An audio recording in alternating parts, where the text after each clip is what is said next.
Assalamualaikum warahmatullahi wabarakatuh dan salam sejahtera. Terima kasih banyak kerana sudi datang untuk menonton video saya pada hari ini. Dan seperti biasa, bagi mereka yang baru pertama kali datang untuk menonton ke channel saya ataupun mereka yang masih lagi belum subscribe, saya mohon sampai anda untuk subscribe ke channel saya. Dan bagi mereka yang dah subscribe, saya mohon anda untuk kongsikan video ini kepada rakan-rakan serta ahli keluarga anda. Semoga apa yang saya nak kongsikan sedikit pada hari ini adalah satu perkongsian yang bermanfaat untuk kita semua, insya-Allah. Okey. Hari ini saya tertarik sedikit untuk mengulas dan berkongsikan kepada anda semua berkenaan dengan satu posting di Facebook daripada Abang Azmi Bugis, yang mana beliau telah pun berkongsikan berkenaan dengan satu keadaan yang mana ada pihak-pihak tertentu, individu-individu tertentu yang membuat pertuduhan terhadap NGO, dan juga ada pihak yang mengaitkan bahawa pihak pembangkang dan juga pihak NGO yang ada sekarang ini, terutamanya Pertubuhan Gagasan Inovasi Rakyat Malaysia, cuba menjadikan isu KWSP ini adalah sebagai satu isu politik. Okey, jadi kalau anda tak faham ataupun tak kurang jelas berkenaan dengan isu politik ni, isu politik ni maksudnya apabila satu pihak membawakan isu KWSP ni, sebenarnya tujuannya bukanlah untuk membantu pencarum pun, tetapi untuk mendapatkan sokongan daripada pencarum kepada pihak tersebut. Maksudnya kalau pembangkang sekarang ni menyuarakan tentang KWSP, seolah-olah pembangkang cuba memainkan isu KWSP untuk menarik perhatian rakyat. Tambah lagi dengan isu pilihan raya negeri yang mana akan berlangsung pada bulan 4, bulan 6 kalau salah saya. Jadi banyaklah perkara-perkara yang timbul. Kemudian saya lihat Abang Azmi Bugis ada berkongsikan satu pautan, satu link Facebook individu yang berkongsikan berkenaan dengan pandangan beliau terhadap tuntutan pengurangan KWSP, yang mana mengaitkan isu ini sebagai satu isu politik yang dipermainkan oleh pihak pembangkang. Dan saya pun baca lah, saya kata siapa dia ni kan, kenapa dia boleh tulis macam ni dan sebagainya. Tulisan dia teratur dan sebagainya lah. Kemudian apabila saya masuk kepada page beliau, saya scroll, oh, beliau baru saja dilantik ke dalam satu jawatan, yang mana jawatan tu dengan apa yang beliau tulis tu, itulah peranan beliau. Memang peranan beliau adalah untuk menulis berkenaan dengan komunikasi dan sebagainya. Dan sedikit apa yang saya lihat, kalau nak kata berkenaan dengan isu politik, sebenarnya beliau lah yang akan lebih banyak bermain dengan isu politik, kerana beliau telah dilantik oleh pihak kerajaan untuk orang kata menyuarakan tentang kelebihan, kebaikan pihak-pihak kerajaan dan juga mengeluarkan segala keburukan terhadap pihak pembangkang. Dan perkara ini biasa daripada kerajaan dulu, bukan kerajaan sekarang saja. Kerajaan dulu pun dia ada dia punya ahli-ahli dia yang bertugas untuk mengeluarkan kenyataan menyokong, kenyataan menghentam dan sebagainya. Ini adalah politik. Okey, jadi itu tugas beliau. Mula-mula saya pun rasa nak marah, saya pun rasa nak tulis sesuatu dalam tu, tetapi apabila melihat beliau sebenarnya memang peranan beliau, memang kerja beliau macam tu, jadi tak ada guna pun kita tulis, sebab dia tidak akan merubah apa-apa terhadap penulisan dia, sebab itu memang kerja dia. Dia memang dibayar untuk membuat kerja yang sedemikian. Jadi bila kita berhimpun di sana menyuarakan pandangan dan sebagainya, sebenarnya kita membuang masa, malah kita memberikan orang kata ruang kepada dia, ataupun kita memberikan peluang kepada dia untuk naik, dan di posting dia tersebut tu akan mendapat perhatian lebih ramai pihak dan sebagainya. Mungkin ada pihak yang akan mengecam, tetapi mungkin ada ramai lagi penyokong-penyokong beliau yang akan menyokong. Jadi tidak ada faedah pun terhadap pencarum, buang masa, menyakitkan hati. Okey, daripada posting tersebut saya ingin menyentuh sikitlah berkenaan dengan bahawa beliau menyatakan cadangan terhadap yang dikeluarkan oleh Datuk Seri Anwar Ibrahim berkenaan dengan pinjaman dengan mencegahkan KWSP ini adalah satu cadangan yang baik, tetapi telah dijadi politikkan, dibangkangkan, bantah KWSP bercagar, hashtag yang digunakan. Jadi dikatakan sebenarnya boleh membunuh orang kata masa depan rakyat dan sebagainya lah. Dia tak katalah membunuh kan, dia tulis apa sebab dia mengaitkan benda ni dijadikan sebagai isu politik lah, macam tu. Sebab apa? Dia kata cadangan untuk diberikan pinjaman ni adalah satu cadangan yang baik supaya pencarum dapat menikmati dividen, wang KWSP tidak dikeluarkan dan sebagainya, dan dividen itu diguna untuk membayar pinjaman lah, dan pelbagai perkara yang lain. Tetapi dua perkara yang menarik perhatian saya di sini adalah yang pertamanya, kita bercakap tentang orang yang terkesan. Jadi apabila mereka ini diberikan ruang untuk membuat pinjaman, apakah jaminan bahawa mereka ini boleh membayar semula pinjaman yang mereka lakukan? Dan apabila mereka melakukan pinjaman, sudah tentu pihak bank akan mengenakan kadar faedah, melainkan tidak ada kadar faedah yang dikenakan. Dan kebarangkalian mereka ini gagal untuk membayar pinjaman mereka ini adalah sangat besar. Mereka dibebani lagi dengan kadar faedah, dan at the end of the day, walaupun ada dividen tak tahu dan sebagainya, lalas semua benda tu akan pergi kepada bank sahaja untuk membayar hutang. Ini bukan keburukan bank, ini adalah modus operandi bank, cara bank beroperasi menjana pendapatan melalui kadar faedah yang dikenakan. Tidak ada sebarang salah bank berbuat demikian. Riba adalah satu perkara yang lain, tetapi urusan perniagaan bank adalah sebegitu. Kita yang mempunyai pilihan untuk membuat pinjaman ataupun tidak. Tetapi apabila beliau menyatakan bahawa pencarum itu akan menikmati dividen dan sebagainya, apakah jaminan pencarum akan menikmati dividen, sedangkan kebarangkalian mereka untuk membayar hutang mereka secara bulanan adalah sangat rendah, mereka mungkin tak mampu bayar. Jadi dividen tu kalau dapat dan sebagainya pun akhirnya akan pergi kepada pembayaran hutang sahaja. Jadi cadangan ataupun alasan yang diberikan oleh beliau ni sebenarnya dari segi satu sudut memang tak masuk akal pun, sebab kita nak bagi pada orang yang susah, kan, kita tahu dia sedang mengalami kesusahan, kesukaran sekarang ni dengan kita, tapi kita berharap dia boleh menikmati sesuatu yang baik pada penghujungnya, dan benda tu mungkin akan mustahil untuk hampir ke semua pencarum yang terkesan.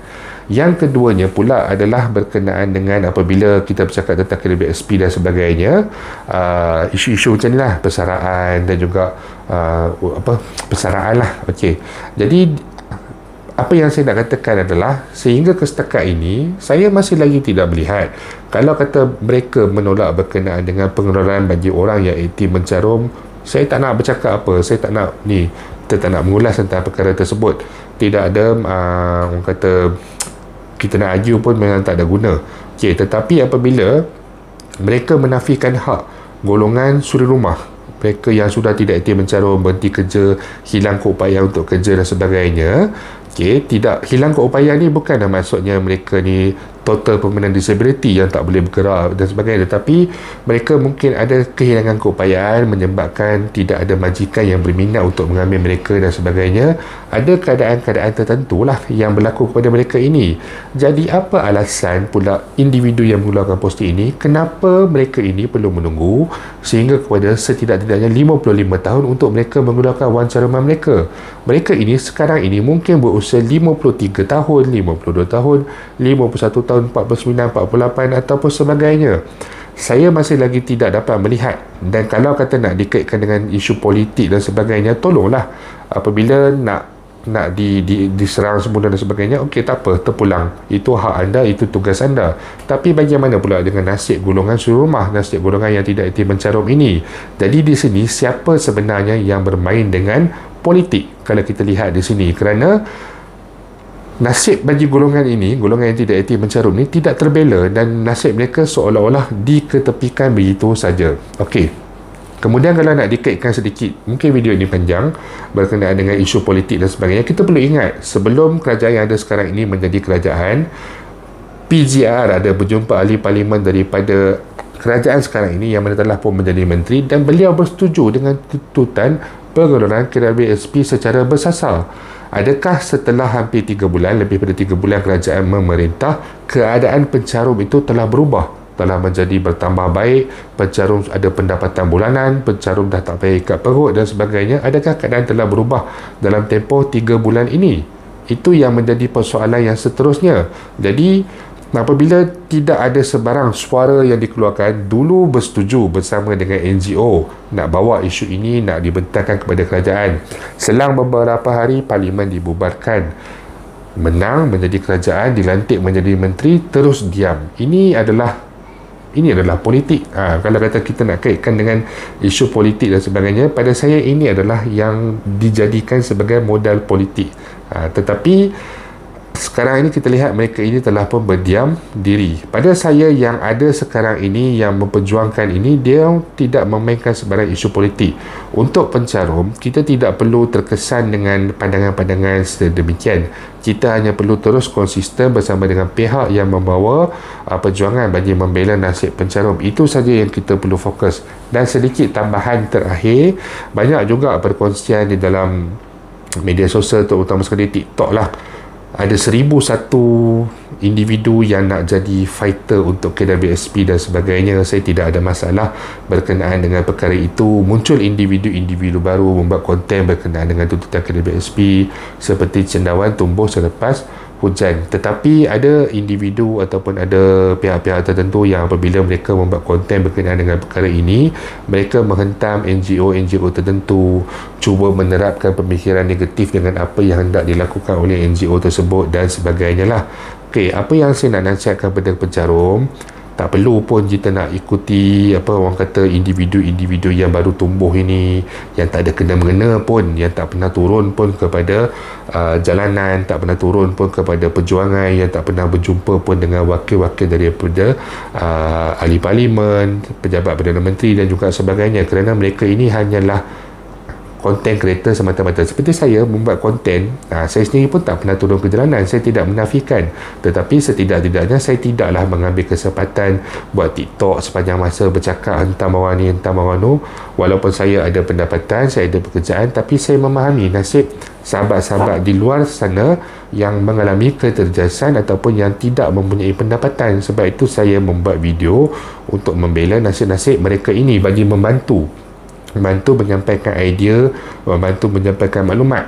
Untuk pencarum-pencarum yang lain, anda tak perlulah berkumpul di bahagian page-page toksik, di bahagian TikTok, video-video TikTok yang tidak berkenaan. Sebenarnya kadang-kadang perjuangan ini dibawa oleh PGRM. Okey, walaupun ada individu yang timbulkan berkenaan dengan isu KWSP ini sebelum ini, tetapi secara rasmi ini dibawa oleh Pertubuhan Gagasan Inovasi Rakyat. Jadi kenapa kita perlu berkumpul di tempat lain dan nak mendengar perjuangan-perjuangan daripada pihak lain, sedangkan mereka tidak berbuat apa-apa pun? Dan tiba-tiba sekarang ni saya dengar lately kebelakangan ini ramai pula yang nak marah terhadap NGO, PGR dan sebagainya.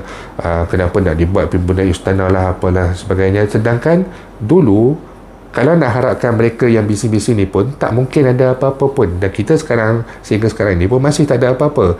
Tetapi kita cuma memberikan sokongan moral, memberikan orang kata support kepada NGO yang membawa untuk membela nasib kita. Tetapi mereka yang bising sekarang ini, adakah mereka telah memulakan langkah untuk membuka tuntutan ini sebelum ini? Mereka hanya muncul tiba-tiba seolah-olah mereka tahu semuanya, mereka tahu keadaan yang lebih baik, kaedah yang lebih baik, tetapi mereka tidak mampu pun membawa perubahan sehingga setakat ini.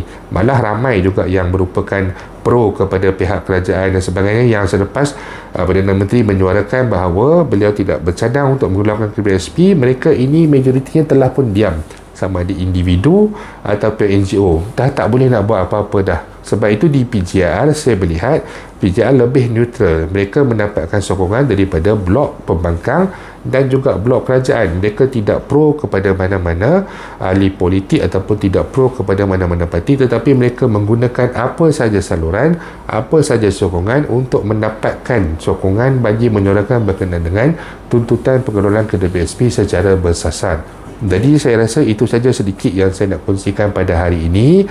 Saya nak menyuarakan pandangan saya nak menyuarakan, orang kata nak educate, nak mendidik pencarum-pencarum di luar sana yang bersama dengan tuntutan pengelolaan KWSP ini, supaya kita tahu di mana kita patut berada dan di mana kita patut ketepikan. Jangan dengar benda-benda yang tidak baik, yang tidak mendatangkan manfaat, tetapi terus setia kepada mereka yang secara jujurnya memperjuangkan nasib kita. Jadi insyaAllah jika ada sebarang perkembangan baru, saya akan berkongsikan kepada anda semua kelak. Bagi mereka yang mempunyai sebarang persoalan, sebarang masalah ataupun sebarang komen, anda boleh utarakan di ruangan YouTube saya, Firdaus Selamat. Facebook saya Firdaus Selamat Channel ataupun TikTok saya Firdaus Selamat 85. InsyaAllah kita akan jumpa lagi. Jangan lupa untuk share, jangan lupa untuk subscribe. Assalamualaikum warahmatullahi wabarakatuh.